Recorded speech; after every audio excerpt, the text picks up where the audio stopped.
அவர்களால் சட்டப்பேரவையில கட்சி மாறி வாக்களிக்க முடியுமா என்று தெரியவில்லை. இன்னும் அதிகாரப்பூர்வமான அதிமுக என்பது திரு எடப்பாடி பழனிசாமி அவர்களின் தலைமையிலான அதிமுக என்றுதான் கருதுகிறோம். போட்டி அதிமுகவாக அவர்கள் விலகி அல்லது தனி குழுவாக இயங்கும் நிலையில் அவர்களுக்கு விப்பு கொடுப்பது யார், கொறடா ஆணை பிறப்பிப்பது யார் என்ற கேள்வி எழுகிறது. திரு எடப்பாடி பழனிசாமி அவர்களின் தலைமையிலான அந்த குழுவில்தான் அதிமுகவுக்கான கொறடா இருக்கிறார். அவர் 47 பேருக்கும் நாளைக்கு எப்படி வாக்களிக்க வேண்டும் என்கிற ஆணையை பிறப்பிப்பார்.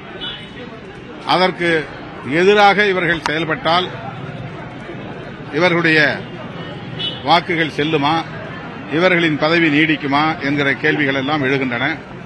இந்த பேரவைத் தலைவர் தான் அதை முடிவு செய்வார். எனக்கு தெரிந்த வரையில் அவர்கள் பெரும்பான்மையாக இந்த கட்சியிலிருந்து ஒரு குழுவாக தனித்து இயங்கினாலும் கூட அவர்களுக்கான